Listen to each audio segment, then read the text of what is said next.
अभी भी आप ये याद रखें कि जितने OTT प्लेटफॉर्म्स हैं, people have to pay for that. But if you want to watch drama, it's free. You're selling something that's free.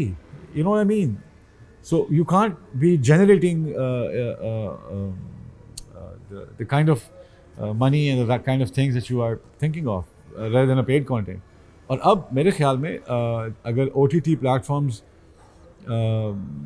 Accessible हो जाएं आवाम के लिए, आम आवाम के लिए, तो आई थिंक दैट इज़ जो हमारे दौर में VCR ने किया था, वो इस दौर में OTT प्लेटफॉर्म। और बहुत ज़रूरत है OTT प्लेटफॉर्म्स की। ऑब्वियसली जो अब नई जनरेशन जिसको हम जेन जी कहते हैं, उनको तो वो जो हम कहते हैं ना नेटफ्लिक्स की आदत है। हाँ। तो हमें कहीं ना कहीं पाकिस्तानी कंटेंट को ऐसे प्लेटफॉर्म्स पे लाना होगा। मैं फिर इस जो जेन जी का accessible एक मेरा सवाल है कि जेन जी, हमने एक लेबल लगा दिया जेन जी।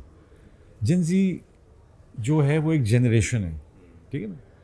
अब मैं कहता हूँ कि यहाँ पे दो किस्म की जेन जी है, एक वो जो स्टिंग पीती है, एक वो जो कॉफ़ी पीती है।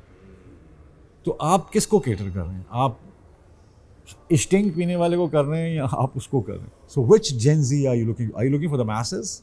Are you gonna go for the just that 1-2% Gen Z जिसको हम कहते हैं, वो इस कॉलेज में जाती है, इस कॉलेज में।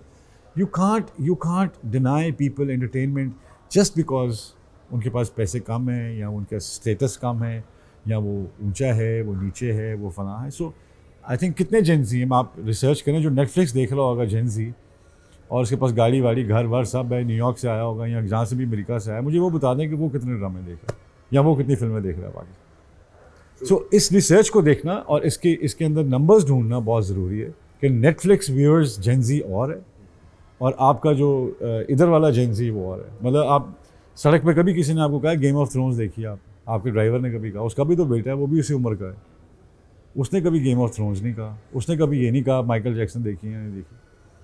You understand what I mean? Where I'm coming from. So we have to realize which Gen Z are we talking about?